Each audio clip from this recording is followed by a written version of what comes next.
Madagascar erupts as youth-led protests sweep the nation. President Rajoelina flees, army joins the streets, and a military commander declares, "We have taken the power."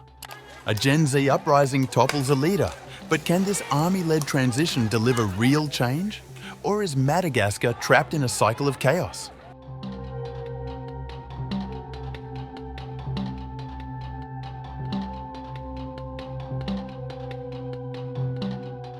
The president of Madagascar, Andry Rajoelina, has fled the African nation to become the latest world leader ousted by Gen Z-driven unrest sweeping across the world. Following demonstrations over living conditions in which army members joined protests, Rajoelina was evacuated from the country aboard a French Army Casa aircraft.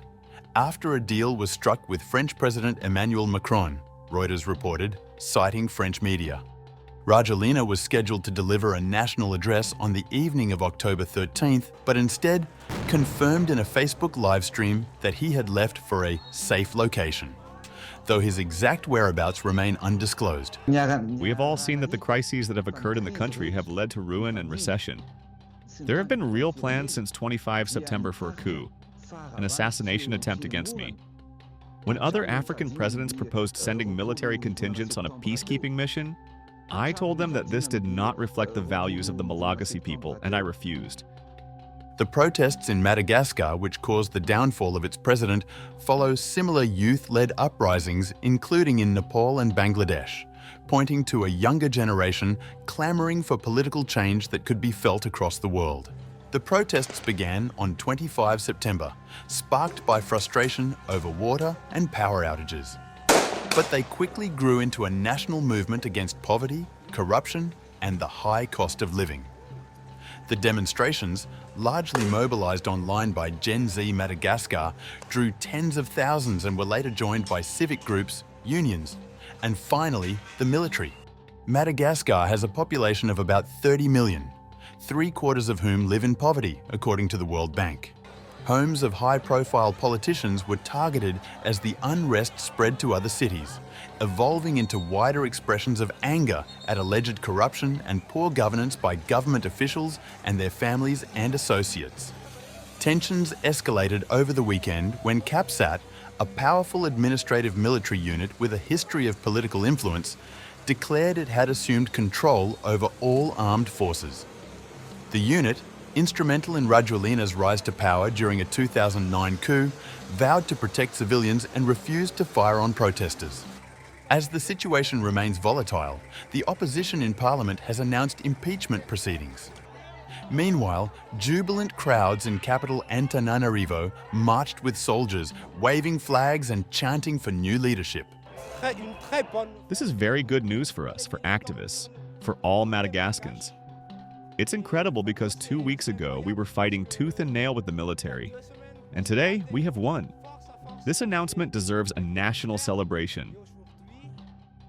Analysts warn this power shift may deepen Madagascar's cycle of weak civilian rule and strong military influence unless genuine dialogue and reforms follow. The military's stance is something we have been waiting for a very long time. First, there was the gendarmerie and all that, fighting alongside the government. Meanwhile, we saw that the people were at the end of their tether. It was truly wonderful that the army took part in the people's demands. The protesters have said they were inspired by other Gen Z-led movements that employed savvy social media tactics to topple leaders in Nepal and Sri Lanka.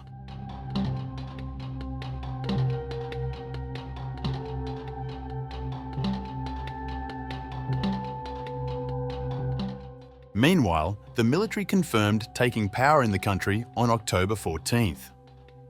An army commander who led a mutiny in Madagascar told Reuters that the military had taken power after President Andry Rajoelina was impeached by lawmakers and forced to flee the country following weeks of youth-led protests.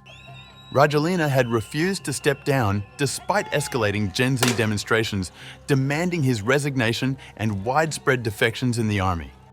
"We have taken the power," Colonel Michael Randrianirina declared on national radio, and said that the military was dissolving all institutions except the lower house of parliament or National Assembly. We made the decision because, as I have explained several times, Nothing is working in Madagascar. There is no president of the Senate, no government. Nothing is working. So we have to take responsibility, that's it.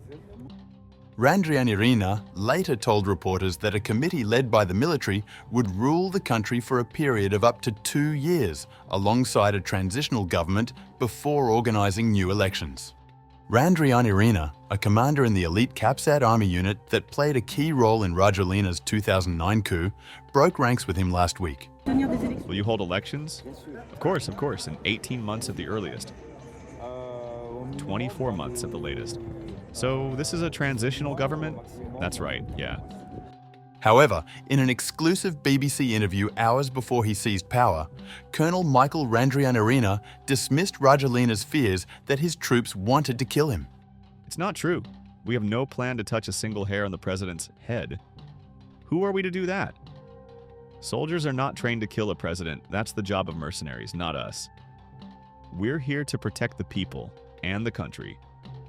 The military commander also told the BBC he believed Rajoelina was out of the country, something the presidency denies.